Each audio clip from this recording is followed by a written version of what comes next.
चुनाव का माहौल है। कपराड़ा विधानसभा की बात है, तहसील के गांव की बात है, उन गांव के लोगों की बात है। कहीं जीतू भाई के समर्थक तो कहीं बाबू भाई के चाहक, पर अधिकतर गांव में आज भी मूलभूत सुविधाओं के ना मिल पाने का मलाल तो लोगों को, नेताओं को गांव में नहीं देखे जाने की कहीं 30 साल तो कहीं 13 साल की बात हो। खेतों में खड़ी फसल खराब होने का तो सिलसिला नया नहीं है, पर यहाँ समस्या तो सही जानकारी को पहुँचाने की भी बहुत बड़ी है। बंद कैमरे के सामने सभी गांव के लोग नेताओं को कोसते हुए दिखाई दिए, पर कोई तो बात है जब कैमरे ऑन होने पर सामने कोई बोलना नहीं चाहता। शिक्षित बेरोजगारों के बड़े पैमाने में आंकड़े यही गांवों से हैं, तो नेताओं को सिर्फ पार्टियां बदलकर टिकट हासिल करने में ही मतलब दिखाई देता है। महाराष्ट्र के बॉर्डर पर गुजरात राज्य का आखिरी गांव हुंडा है, जो वलसाड़ जिला कपराड़ा तहसील में आता है। जब यहां पहुंचकर लोगों से बात करने की कोशिश की गई, तब यह बात साफ हो गई कि नेताओं को जब लोगों ने देखा ही नहीं, तब उन्हें कैसे और क्या तथा कौन से क्या सरोकार है। नमस्कार दर्शकों, मैं हूं दीपक पवार और मैं पहुंच गया हूं महाराष्ट्र और गुजरात की बॉर्डर पर। ये नासिक रोड है और यहाँ पर मैं बॉर्डर पर हूँ, एग्जैक्ट बॉर्डर पर हूँ। आप मेरे पीछे यहाँ पर देख सकते हैं कि बोर्ड पर जिस तरीके से वेलकम टू गुजरात का एक बोर्ड आपको नजर आएगा। इसके बाद यहाँ से कपराड़ा तहसील का पहला गांव है और हम इस गांव में जाएंगे।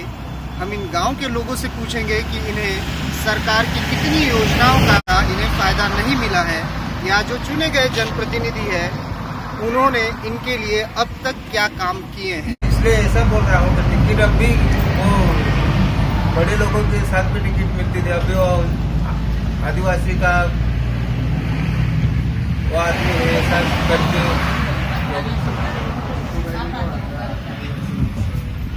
तो ये है, लेकिन उसने काम नहीं किया। लेकिन वो अभी क्या लोग इसमें गया कि अब अच्छा आदमी ऐसा है। क्या तकलीफ आ रही है दूसरी जिन्होंने अभी इन्होंने बताई वो नहीं, आप और कोई दूसरी तकलीफ है यहाँ पे? हमारी तकलीफ यही है कि सरकार को हम प्रणाम करते हो कि हमारा इधर समस्या ऐसी है, खड्डा भी गिरा है, होटल भी बंद है और होटल बंद है। सरकार बोली फॉर्म भरो, हम फॉर्म भर दिया है। सरपंच बोलता है क्या फॉर्म भरो, फॉर्म भर के जमा कर दिया हम, लेकिन आज तक हमारे को 1000 या 2000 रुपया नहीं मिला। लॉकडाउन हुआ तो सरकार वो ऐसा बोला क्या तुम्हारे को हम होटल तो बंद है, इसकी वजह से तुम्हारे को 2000 या 5000 रुपये मिलने वाला है। तो आज तक हमारे को मिला नहीं है। किसने? सरपंच ने बोला है। तो कम से कम इधर ये जितना होटल है ना, उतना होटल वाले का फॉर्म जमा कर दिया है। सबका तकलीफ ही है, तकलीफ यही है और तकलीफ में चल रहा है। और दूसरा कोई समस्या नहीं है? दूसरा का समस्या नहीं है, पानी का नहीं है? पानी का तो बहुत ही है, तो एक नंबर पानी का यहाँ है। पे इन लोगों ने कभी ऐसा नहीं किया कि भाई सरकार की तरफ से टाकी बना दे? टाकी बनती है ना, टाकी पानी की। हाँ 5 गांव 10 गांव 20 गांव में एक टाकी रहता है, ऐसा टाकी नहीं है क्या? नहीं अभी ये लोगों को तो एकदम पानी की तकलीफ है। कहाँ से पानी नहीं मिलता तो कहाँ से लेके आता आप? कहाँ से?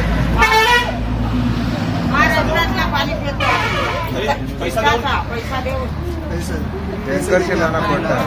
महाराष्ट्र पानी।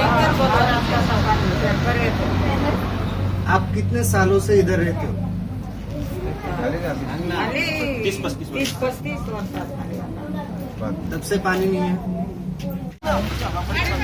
तो यहाँ पर मैंने गांव वालों से बात की। ये जगह है गुजरात और महाराष्ट्र के बीच में। यहाँ पे महाराष्ट्र है, यहाँ पे गुजरात है, इसके बीच की ये जगह है। हुंडा गांव की बॉर्डर है, सरहद है।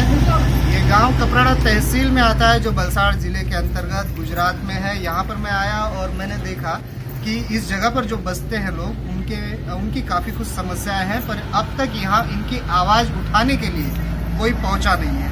अब इसके आगे हम सफर तय करेंगे। हम गांव की तरफ जा रहे हैं, गुजरात के अंदर जाएंगे और गांव में भी जो बच्चे हैं या बुजुर्ग हैं, जो कोई मिलता है, हम उससे बात करते हुए हम लोग यहाँ पर पहुंचेंगे।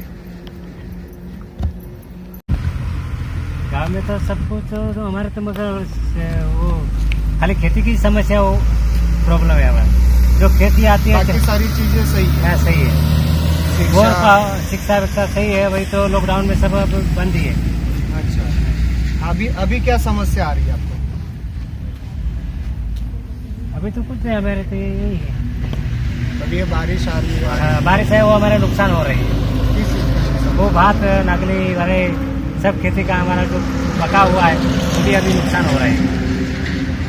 अच्छा, मैं ये बता रहा हूँ कि अभी इतने सालों से 10-15 साल से कोई नेता या जो लोगों ने चुन के आते हैं मंत्री बन के, वो यहाँ पे आपके गांव के साइड आए थे? ऐसा तो कभी कभी आते हैं, जो बड़े बड़े जो सरपंच लोग हैं उन लोगों से साथ में आते होगा, मगर अपन तो आज तक तो देखा तो नहीं है। आपने कितने साल से नहीं देखा? हाँ, अभी तक क्या 10-12 साल से आपने 10-12 साल से किसी भी नेता को यहाँ पे नहीं, आते हम हुए नहीं देखा? नेता को देखा है मगर गाँव में आके नहीं देखा। गांव में आते हुए हाँ, नहीं नहीं देखा ना, मैं भी वही पूछ रहा हूँ, गांव में नहीं देखा हाँ, ना। नहीं देखा। ये हमारे तहसील में चुनाव चल रहा है, पेटा इलेक्शन। हमारे एमएलए था जीतू भाई, वो कांग्रेस में से भाजपा में चले गए और वो जगह खाली हो गई। खाली होने के बाद ये चुनाव आया, अभी चुनाव का टाइम है, चुनाव चलता है इधर। मधु भाई, आप थोड़ा इधर आ जाइए। सरकार की प्रतिक्रिया सुथारपाड़ा के गांव के लोगों की है, इसलिए हम आ गए। हमारे साथ हैं मधु भाई। मधु भाई नमस्कार। नमस्कार। मधु भाई, क्या हालत है? हालत तो अभी हमारे तहसील में चुनाव चल रहा है, पेटा इलेक्शन। हमारे एमएलए था जीतू भाई, वो कांग्रेस में से भाजपा में चले गए और वो जगह खाली हो गई। खाली होने के बाद ये चुनाव आया, अभी चुनाव का टाइम है, चुनाव चलता है इधर। मधु भाई, आप थोड़ा इधर आ जाइए। मधु भाई, क्या है कि जो लोग खड़े हैं, दोनों इंसान आपके गांव समाज के हैं, और जो लोग दोनों खड़े हैं, दोनों में क्या फ़र्क है? लोग किसे ज़्यादा चाहते हैं? लोग तो अभी जो हमारा कैंडिडेट है बाबू भाई वरठा, उसको लोग चाहते हैं, क्योंकि जीतू भाई 4 बार एमएलए रह चुका है, 1 बार एमपी का इलेक्शन लड़ चुका। इसके ऊपर पब्लिक का प्रेम जो है तो कम हो गया। अभी जो सब मतदार जो कार्यकर्ता चाहते हैं, बाबू भाई वरठा को चाहते हैं, अभी उसको जिताना मांगते हैं लोग। अच्छा, आप कह रहे हो कि जीतू भाई पे लोगों ने बहुत भरोसा किया है। हाँ, माधु भाई ये बता रहे हैं कि जीतू भाई पे लोगों ने काफ़ी भरोसा किया, जीतू भाई को काफ़ी बार चुनाव जिताए भी गए, पर अब उनसे भरोसा टूट रहा है धीरे धीरे, चूँकि कांग्रेस से बाबू भाई वरठा है और वरठा जी के ऊपर भरोसा इनका बैठ रहा है। ठीक है माधु भाई, एक बात बताइए कि किस तरीके से बाबू भाई वरठा ने काम किए हैं या कांग्रेस के प्रत्याशी ने जो काम किए हैं, और आपको क्यों लगता है कि वो आगे चुनाव जीतेंगे तो काम करेंगे? हमको ऐसा लगता है कि बाबू भाई वरठा सामान्य वर्ग में से आता है, और जो पब्लिक ग्रामीण इलाके में जो पब्लिक रहती है उसके साथ इसका बहुत नज़दीक का संबंध है और रिलेशन है उसके साथ। तो वो जो पब्लिक जो उसको चाहती है उसके हिसाब से भी चाहती है, और कोई नया आदमी आएगा, नया कैंडिडेट कोई चुन के आएगा तो वो पब्लिक का काम भी करेगा, और पब्लिक की आशा भी है कि उसको काम उसके पास से लेंगे और करवाएंगे, इसलिए उसको चाहते हैं।